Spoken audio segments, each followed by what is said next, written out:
Sejam todos muito bem-vindos a mais um episódio do Bancário Pode Mais, o podcast que coloca o trabalhador no centro das discussões do Brasil. Meu nome é Lohana Amaral, eu sou a apresentadora e hoje nós teremos um episódio muito especial. Primeiro, porque é o último episódio de 2025 e esse ano nós tivemos diversos episódios maravilhosos.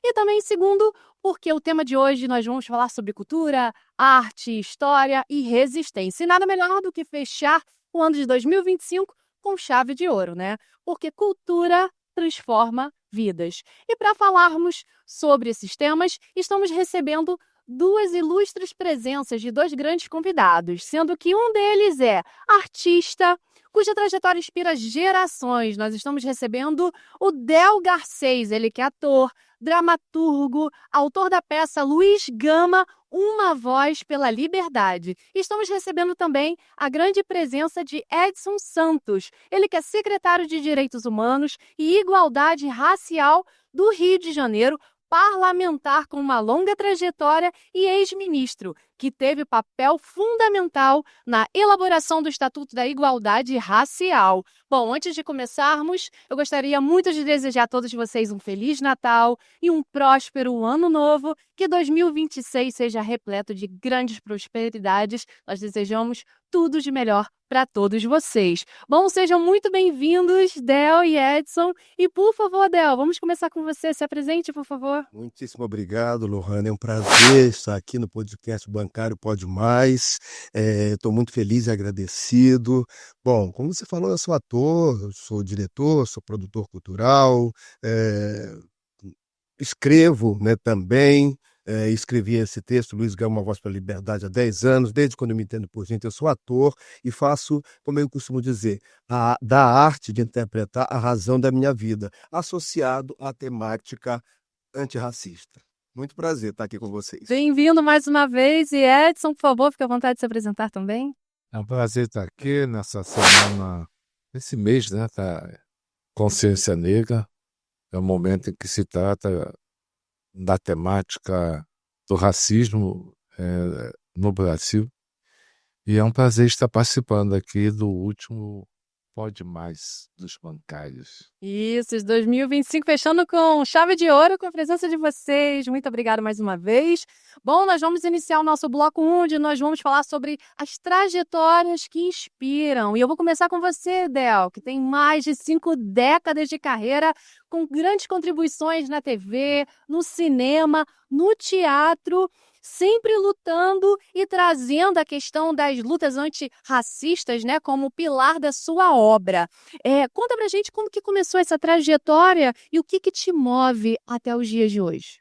Então, eu desde quando me entendo por gente, eu sempre fui muito inconformado, aliás, totalmente inconformado com as injustiças, de qualquer tipo. E quando se trata da injustiça que foi e continua sendo por tabela, podemos dizer, o sistema escravocrata, isso me tocou muito desde cedo, desde quando eu me entendo por gente.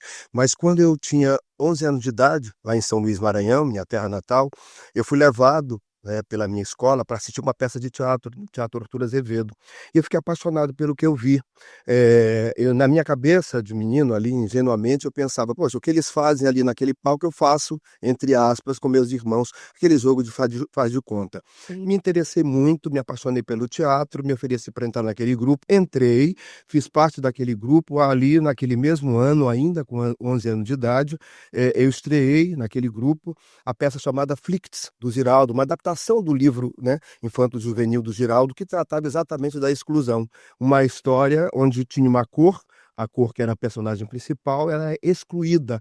Então eu me identifiquei plenamente, porque como uma pessoa negra, ainda que intuitivamente, sem consciência racial nenhuma, né, eu me identifiquei com aquela temática. E isso foi algo que foi acontecendo ao longo da minha vida. Eu, desde ali, não parei mais de fazer teatro. Aos 18 anos, eu fui para Brasília com a minha família, continuei fazendo teatro, entrei para a faculdade de teatro lá em Brasília, fiz 2 faculdades, fui inclusive aluno da falecida, saudosíssima, a professora, mestre, atriz Dulcina de Moraes, e vim para o Rio e continuei fazendo teatro, e isso foi algo comum, corriqueiro na minha carreira. A temática voltada para antirracismo, né? E foi quando eu fiz a novela Chica da Silva, em 1996, na Extinta Manchete, também esse tema. Outros trabalhos no teatro voltados para esse tema. Veio também a novela Escravizaura, onde eu era o André, uma espécie de líder dos Palmares, uma espécie de zumbi dos Palmares. Culminou mais ainda em 2015, quando eu fui desafiado pelo meu amigo, doutor Humberto Adame, que na época era presidente da Comissão da Verdade da Escravidão Negra no Brasil, e disse: Del, por que você não escreve uma peça, né, sobre o Luiz Gama? Sim. Foi aí que detonou a minha história de 10 anos até aqui, contando a história e a importância desse herói brasileiro, precursor do abolicionismo oficial, patrono da abolição e herói da nossa pátria. E qual o papel da cultura e da arte na sua formação como cidadão e como artista? A arte tem um poder fundamental. Eu sempre entendo que a arte não tem somente o papel de entreter, de divertir, mas de conscientizar, de mudar a realidade, de fomentar possibilidades de mudança, sejam individuais ou coletivas, sejam de recuperação histórica, como é o caso dessa peça que eu faço, que recupera uma história que foi, como eu costumo dizer, intencionalmente apagada dos livros didáticos, das escolas, enfim, da historiografia oficial brasileira.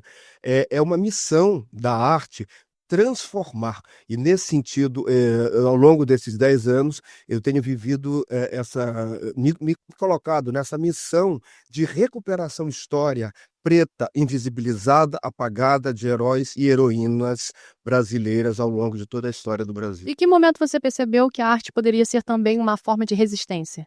Foi exatamente quando eu fiz a minha primeira peça de teatro já aqui no Rio, que é exatamente voltada para a questão da exclusão, da denúncia, com relação às diferenças, às minorias, quando eu fiz uma peça chamada Morte sobre a Lama, que tratava exatamente disso. Um rapaz, que era o meu personagem, eu produzi esse espetáculo, sob a direção e autoria do diretor Ricardo Torres.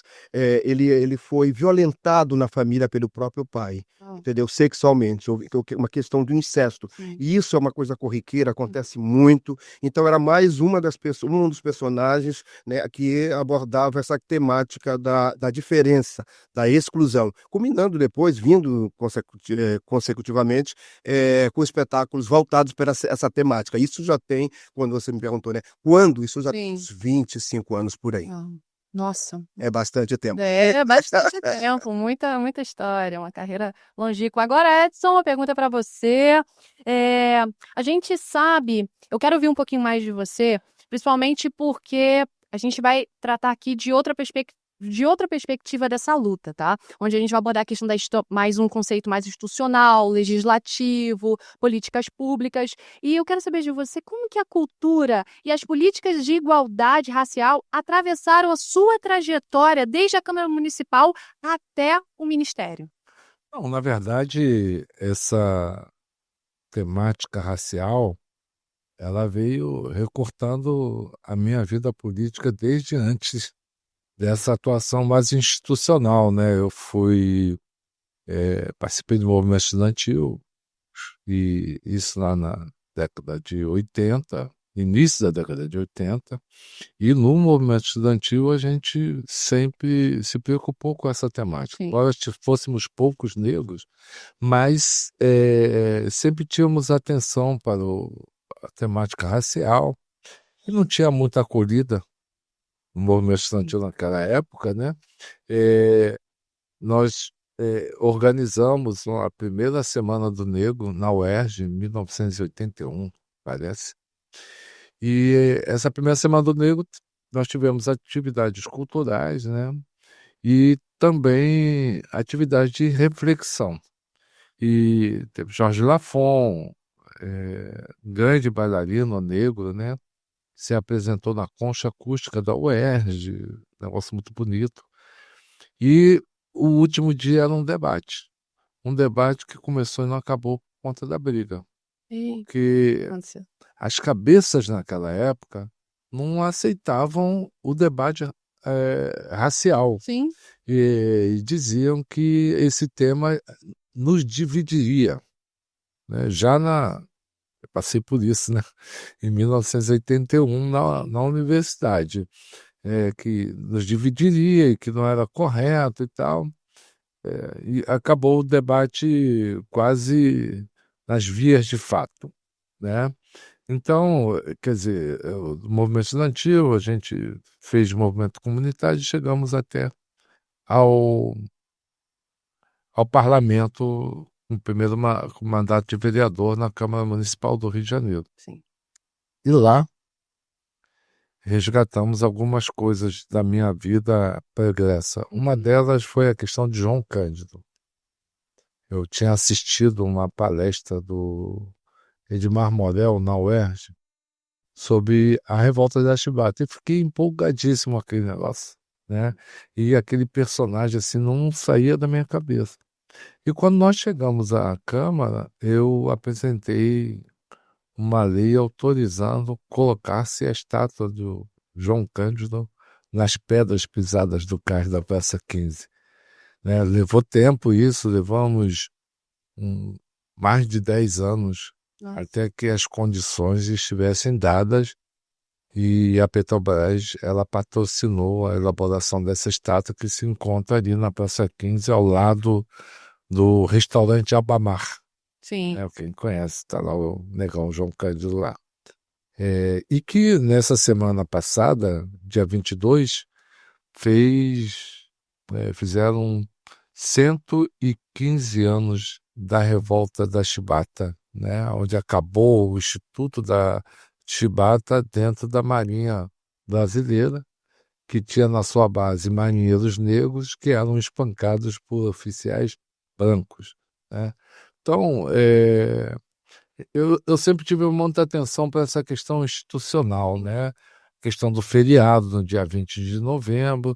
E quando fui eleito deputado federal, o presidente Lula me convidou para ser ministro e ele falou, pô, tem um projeto do Paulo Paim, grande senador do Rio Grande do Sul, tratando do Estatuto da Igualdade Racial. E eu queria que esse negócio fosse votado, isso em 2008.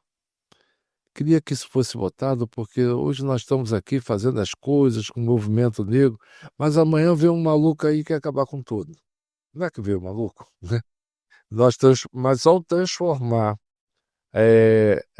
as políticas de igualdade racial em políticas de Estado, o maluco não conseguiu acabar com elas. Mesmo sabotando, etc., mas não conseguiu acabar com as políticas de igualdade racial. Então, a minha trajetória sempre foi atuar dentro das instituições, buscando fazer com que o Estado brasileiro assuma, né, essa reparação que é efetivamente políticas voltadas à população negra.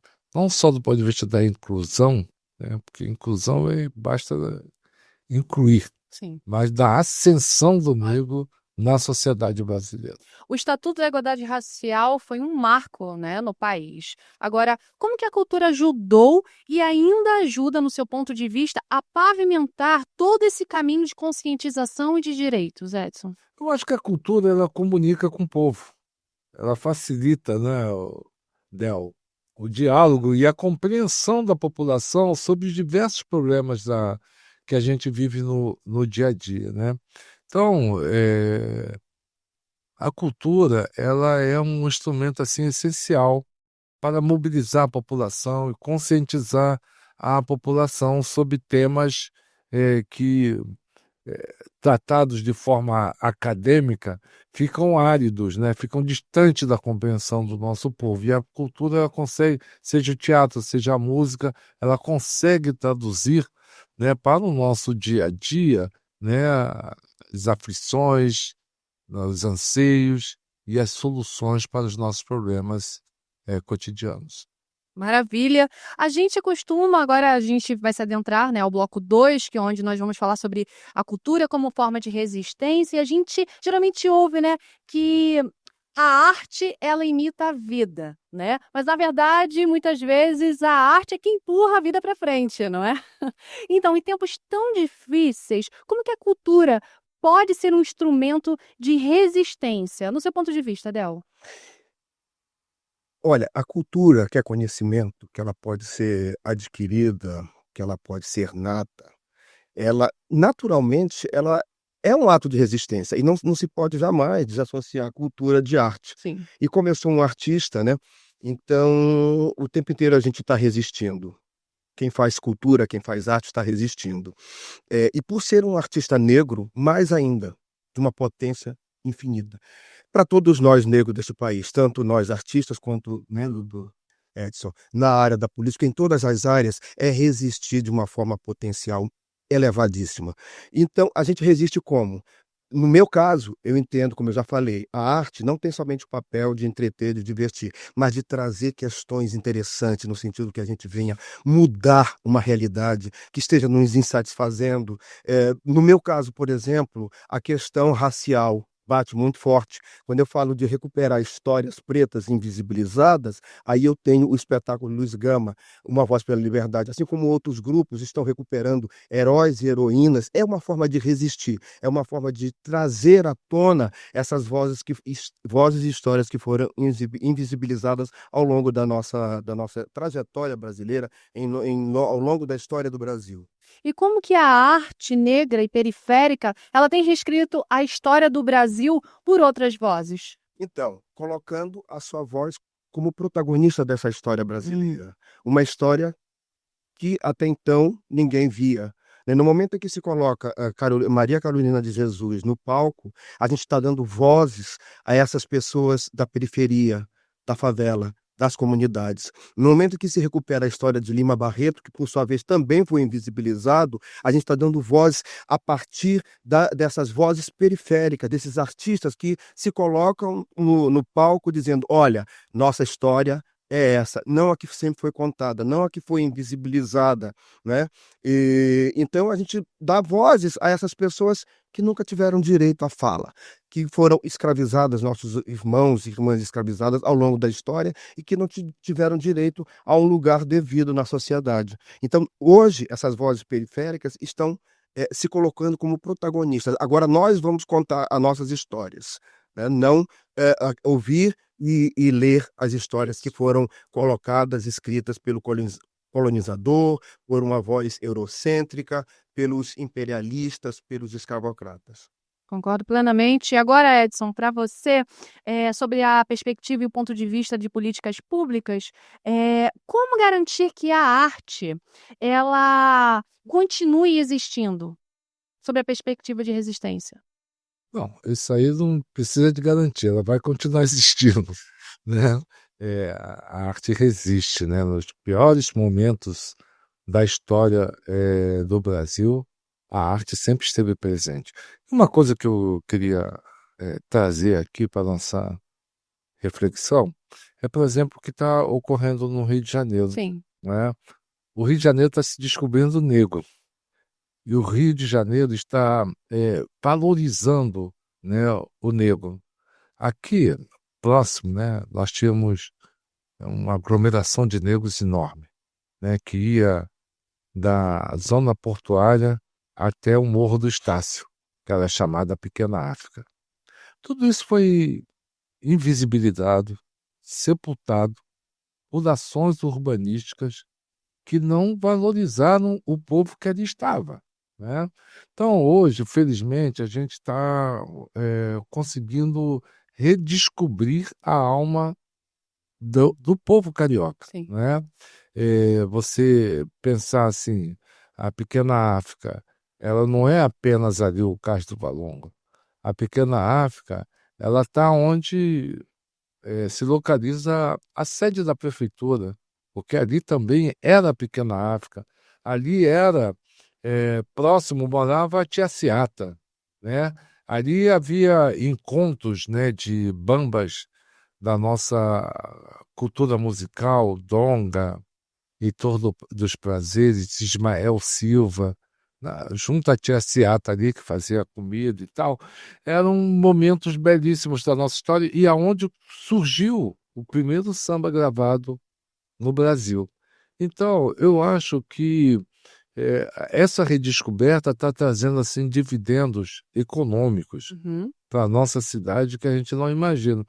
O local mais visitado do Rio de Janeiro não é o Cristo Redentor, Qual é? nem é o Pão de Açúcar, é a Pequena África. Olha só. entendeu? E ao valorizar esse elemento, né, na origem da nossa cidade, né, que nós negros chegamos aqui escravizados. Alguns não conseguiram sobreviver, estão enterrados aqui no chão do centro da cidade do Rio de Janeiro. Tem até o Instituto Pretos Novos, onde descobriu-se um cemitério, mas não era só ali, né? Aqui na Avenida Passos tínhamos outro cemitério. Se for escavar o Rio de Janeiro, a gente vai descobrir Verdade. coisas e histórias, né, que são elementos de valor, agregam valor à nossa cidade, né, e foram elementos essenciais assim para a formação da nossa cultura, do jeito carioca de ser, né? Então, eu acho que a cultura ela tem assim um potencial muito grande. O problema é as elites não entenderem isso de forma contemporânea. O samba foi perseguido, né? O hip hop hoje é perseguido, É. né? O funk é perseguido, porque as elites não entendem que aquilo ali é a forma, né, do nosso povo se comunicar, principalmente a nossa juventude. Sim, justo, maravilha. E são histórias de valor, como você bem trouxe, que precisam ser protegidas. E aproveitando então essa deixa, como que você acredita que as instituições, os governos, os parlamentos, as secretarias podem de alguma forma contribuir para que seja protegida essa nossa história, para que seja protegida a nossa cultura? Eu acho que as instituições acolhendo essas manifestações culturais. Por exemplo, nós aprovamos na Câmara, um projeto meu do ano passado, uma lei que institui o hip hop na escola. Uhum. Por que o jovem vai aprender história daquela forma careta, né? Pode utilizar da linguagem dele para passar os saberes, né, eh, eh, que a pedagogia recomenda. Uma outra coisa é tratar os mais velhos com o devido respeito, Claro, com o devido carinho. com certeza. Nós temos um projeto, temos um projeto, né? Tem um projeto tramitando lá em Brasília e já foi aprovado aqui, né, a Lei dos Mestres. O que é a Lei dos Mestres? É uma forma do Estado acolher, remunerar, dar segurança à vida, né, dos nossos mestres, mestre de capoeira, mestre do jongo, né, o partideiro, que ele vai retribuir à sociedade, ele vai receber um dividendo da municipalidade e também do governo federal e vai retribuir de que forma? Passando seus saberes para as novas gerações. Maravilha. E como que a luta por justiça social se encontra com a luta cultural? Ah, basta você ver as formas como são as nossas manifestações, né? As manifestações genuínas do nosso povo, até mesmo políticas, elas são marcadas, impregnadas pela nossa cultura. Então, eu acho que a gente cresce muito quando absorve a cultura como forma de comunicar com o povo, seja no teatro, seja na música, seja em qualquer forma em que a cultura ela se expressa, né? Maravilha! Estamos entrando agora para o bloco 3, onde nós vamos falar sobre Luiz Gama e a memória como arma política. E, Del, eu quero que você compartilhe para a gente como é que foi a construção, como que foi esse processo de pesquisa e a construção da sua peça. Primeiro, fala o nome da sua peça e conta um pouquinho para a gente. Então, chama-se Luiz Gama, Sim. uma voz pela liberdade. Eu sempre, quando fui desafiado, né, para escrever esse texto, eu pensei assim: é importante a gente, fundamental que a gente conte a história de Luiz Gama, a importância dele desde o século retrasado, a época dele até hoje. Mas é importante também que a gente contextualize, porque, como eu falo, a luta dele é necessária, é fundamental, é permanente. Então a gente conta a história dele através da uma narradora, que é a atriz Soraya Arnone, que faz comigo, através da personagem Luísa Maim, que foi mãe do Luiz Gama, uma das líderes da revolta de escravos em Salvador, especialmente a revolta dos malês, né? E outros personagens. Eu mesmo faço um escravocrata, faço outro, mas fundamentalmente eu interpreto Luiz Gama ali na primeira pessoa, falando como ele. Em alguns momentos, aliás, vários momentos, a gente contextualiza, a gente Uhum. traz situações do cotidiano hoje, da nossa realidade racista, excludente. Por exemplo, tem Marielle, a gente vê em Marielle.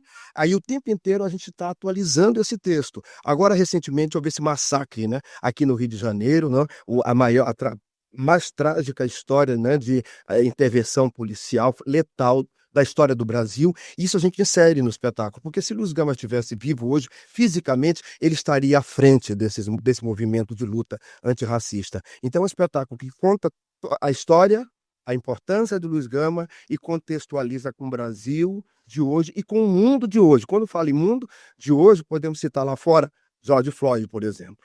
Entendeu? Então é isso, o tempo inteiro a gente está contextualizando. E para me fundamentar mais ainda sobre a história do Luiz Gama, eu estudei pesquisa da doutora Lígia Fonseca Ferreira, minha amiga, doutora em Luiz Gama, negra, doutorou-se na Sorbonne, em Paris, dá aulas em universidades lá em São Paulo, assim como atualmente pesquisa do mais novo historiador, mais novo entre aspas, o doutor Bruno Rodrigues de Lima, que ele vai mais sobre a pesquisa jurídica do Luiz Gama, né? Então ele descobriu fatos inéditos que nenhum outro historiador, ao longo de todos esses anos, havia descoberto sobre Luiz Gama. Ter uma ideia, ele viajou por cidades ali, Santos, Salto de Pirapora, Campinas, Jundiaí, cidades vizinhas ali em São Paulo, capital, onde ele advogou a favor de pessoas escravizadas e nos cartórios, nos arquivos públicos, Sim. ele encontra teses inscritos em defesas, né, dos escravizados. Então esses livros, são vários livros que ele escreveram,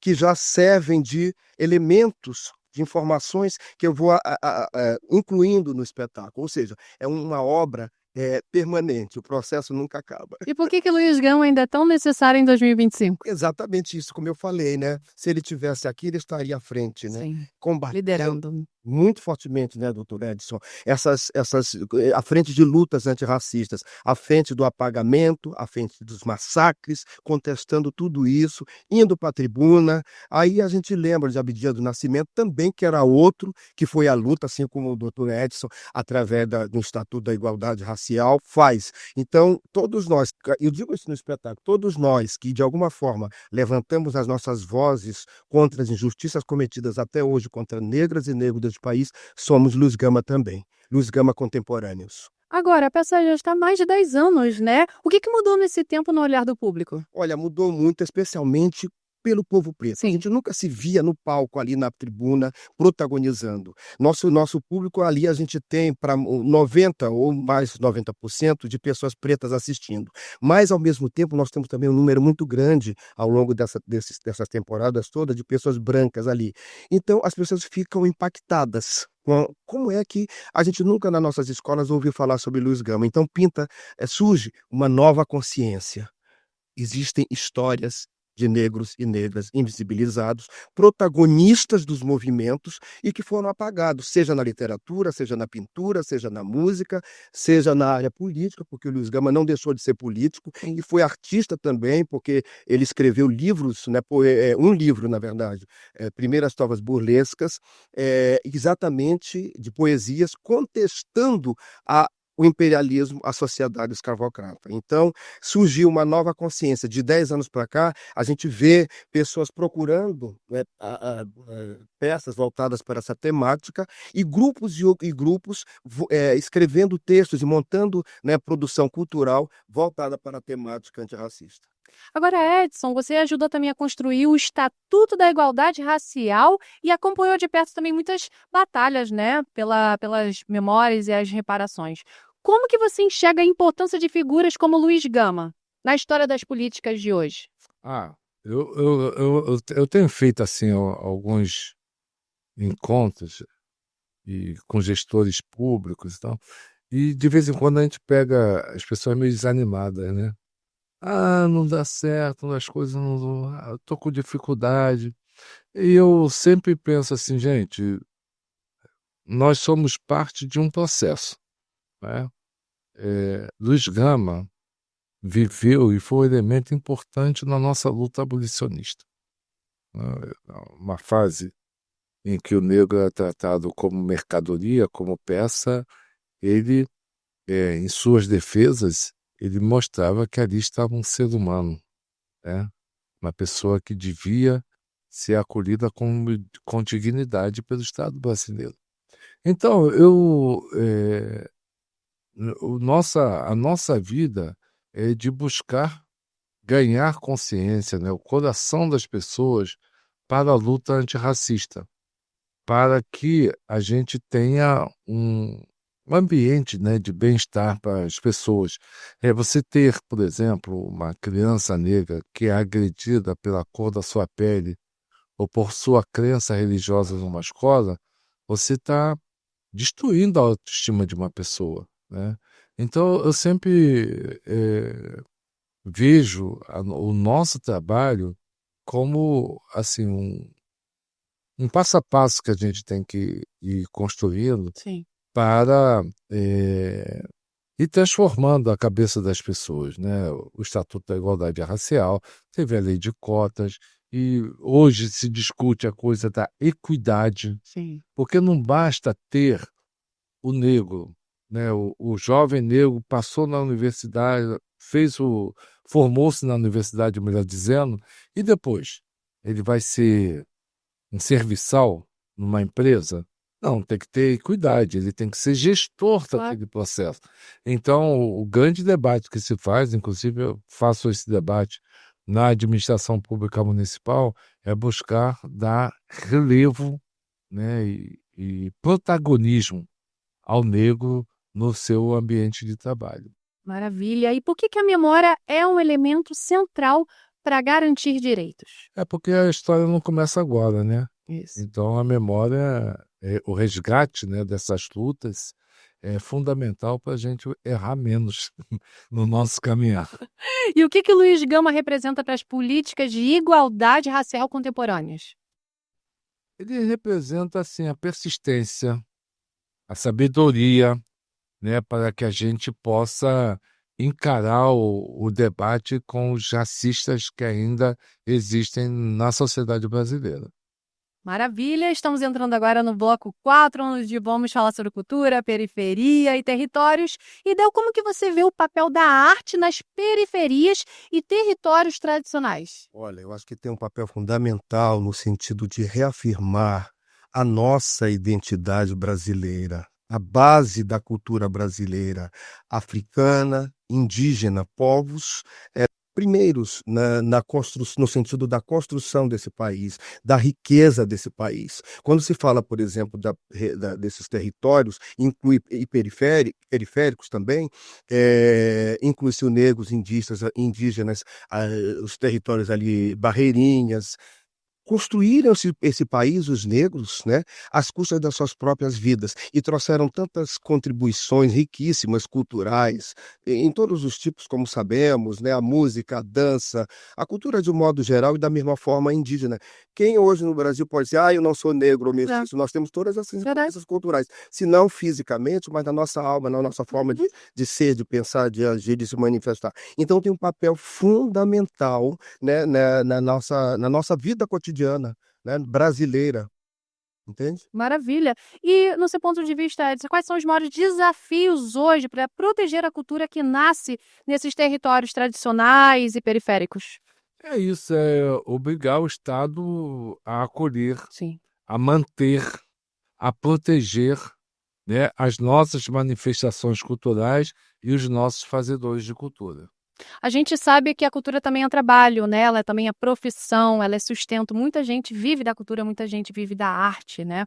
E qual que é o papel, para você, no seu ponto de vista, Del, qual é o papel do trabalhador na produção cultural cotidiana?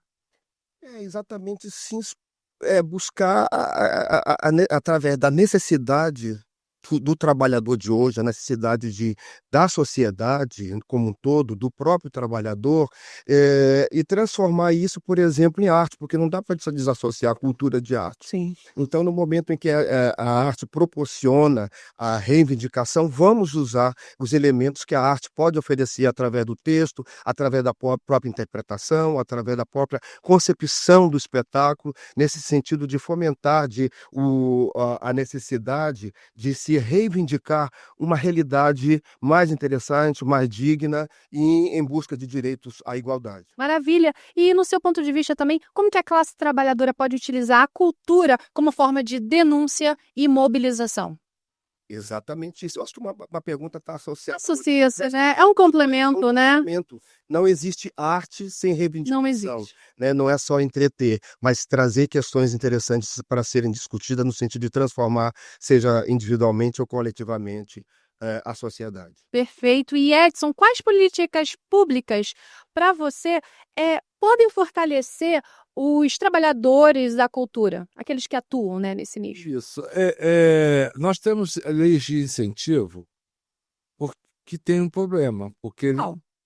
o problema da lei de incentivo é que quem tem mais articulação Sim. e poder de lobby chega na frente. Entendi. E os fazedores de cultura de periferia sempre têm dificuldade, né, de serem, obterem recurso para as suas atividades. O Del deve saber bem disso, dessa Estou história. enfrentando essa situação hoje, Nossa. exatamente com o meu espetáculo. Então, o que eu acho? Eu acho que o orçamento público, o orçamento das secretarias e do Ministério de Cultura, eles têm que ter um recorte que garanta que os segmentos populares, né, os nossos fazedores de cultura, até com recorte racial, eles obtenham do poder público, né, recurso para os seus fazeres no seu dia a dia. Eu penso assim, eu acho que a lei de incentivo é muito bom, mas o orçamento é que garante a democracia na distribuição de recursos. Concordo plenamente. E como que a cultura ela pode se conectar às lutas históricas dos trabalhadores por direitos e dignidade, Edson? É uma pergunta capciosa. A cultura está em tudo, gente. Por exemplo, eu estava lembrando no encontro que a gente teve ontem, eu aprendi muito de história com a cultura, com música. Eu tinha 6 anos de idade, não me esqueço disso, né? A coisa do descobrimento do Brasil. A minha mãe era sambista portelense, apaixonada, né? E a Portela saiu com um samba Descobrimento do Brasil, um enredo, né? E o samba dizia: em 22 de abril de 1500 nasceu o gigante e daí por diante. Aí deu início à nossa história, né? Então eu gravei essa história, né, do descobrimento do Brasil, que ficou, quando eu chegava aos 6 anos, na escola eu tirava de letra essas coisas. Tinham sambas também que falavam das capitais do Brasil, né, samba do Império Serrano, que sempre me ajudavam nas tarefas de escola. De maneira que eu acho que se a gente incorpora a cultura, né, a cultura popular, né, nas nossas atividades pedagógicas, as crianças vão estar muito mais felizes nas escolas. Eu acho que tem que ter assim, o acesso ao esporte, mas tem que linkar o dia a dia da criança, como ela vive, como ela brinca, como ela dança, como ela canta, para o ambiente escolar. Porque aí você traz o jovem, faz com que o jovem passe a gostar, né, de sentar na cadeira e aprender as atividades acadêmicas de uma forma geral. Estamos encerrando o nosso bate-papo do nosso podcast Bancário Pode Mais. Eu gostaria muito de pedir para você, Edson, vamos começar com você, para que deixe uma mensagem para todos os nossos ouvintes sobre nosso tema de hoje, cultura e resistência. A mensagem que eu deixo aos bancários e aos trabalhadores de uma forma geral é que, a par da atividade que é sindical dos bancários, a gente tem que ter um olhar sempre para a questão racial. Como os negros estão no sindicato, né? Os trabalhadores do sindicato, né? Os representados do sindicato, como é que está a sua vida, né? Como eles são tratados? O sindicato, na minha opinião, ele tem que buscar a equidade no ambiente de trabalho, trabalhar para que a progressão funcional ela seja feita independente da cor da pele do cidadão, né. Então, eu acho que esse é o desafio que a gente tem para o nosso Brasil. Mensagem dada, maravilha. E Del, agora com você, deixa uma mensagem para todos os nossos ouvintes, por favor. Então, olha, eu estou muito feliz, agradecido, e eu faço até um apelo, algo que Sim? eu queria ter falado antes e não falei. Com relação, por exemplo, à Lei 10.639, depois reformulada em Muito bem. 2008, sobre a importância, aliás, a obrigatoriedade do ensino da história e da cultura africana e indígena, a importância dessas culturas e toda a riqueza que ela trouxe para a construção desse país. Isso é obrigatório nas escolas brasileiras e essa lei jamais é implementada. Aí lembro, por exemplo, do Luiz Gama, que ele ressuscitou uma lei à época dele, a lei de 1831, que proibia o tráfico de escravizado no Brasil. No entanto, essa lei não era cumprida. Se nós todos, né, fizermos esforços de buscarmos a implementação de fato dessa lei nas nossas escolas, nós teremos um Brasil mais humano, menos racista, menos desigual, com mais equidade, né, doutor Edson? Aham. Então eu faço esse apelo a todos que estão nos ouvindo, aos funcionários, a todos do sindicato, e outro apelo também, que leem mais livros voltados para essa temática. Conceição Evaristo, Lia Vieira, Eliana Alves Cruz, enfim, tantos outros que estão aí denunciando as injustiças que foi e continua sendo o horror da escravidão no Brasil.